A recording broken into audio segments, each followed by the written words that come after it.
কর্মস্থলে শান্তিপূর্ণ পরিবেশ বজায় রাখা এবং শ্রমিক কর্মচারীদের বেতন নিয়মিত পরিশোধের দাবিতে শ্রমিক সমাবেশ করছে গাজীপুর মহানগর ও জেলা শ্রমিক দল।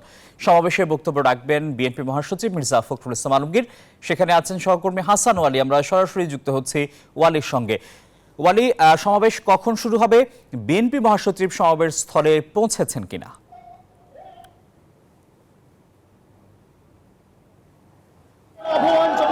টিপু, আপনাকে ধন্যবাদ। ইতিমধ্যেই সমাবেশ আনুষ্ঠানিকভাবে শুরু হচ্ছে। বিএনপি মহাসচিব মির্জা ফখরুল ইসলাম আলমগীর, স্থায়ী কমিটির সদস্য এজেড জাহিদ হোসেন সহ অন্যান্য নেতৃবৃন্দ কিন্তু উপস্থিত হয়েছেন।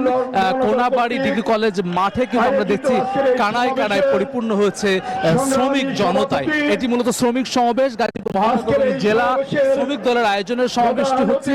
এই এলাকা আপনি জানেন যে গার্মেন্টস অধ্যুষিত এলাকা, অনেক শিল্প কারখানা রয়েছে এই জায়গাটিতে। এবং গত কয়েকদিন, বিশেষত 5 আগস্ট আওয়ামী সরকার পতনের পর শেখ হাসিনা দেশ থেকে চলে যাওয়ার পর থেকে কিন্তু আসলে নানা ধরনের অস্থিতিশীল পরিবেশের মধ্য দিয়ে যাচ্ছে। যেটি অভিযোগ করছেন শ্রমিকরা, যে একটি গ্রুপ যারা আসলে স্বৈরাচারের প্রেতাত্মা যারা রয়ে গেছে, তারা অস্থিতিশীল পরিবেশ তৈরি করার অপচেষ্টা করছে।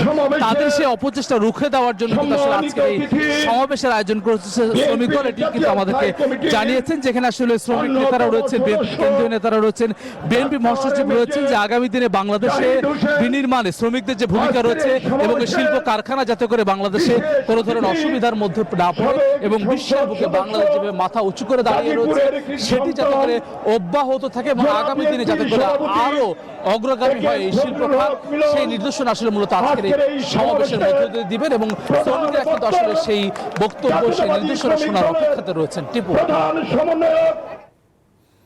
হাসান ওয়ালি, আপনাকে ধন্যবাদ।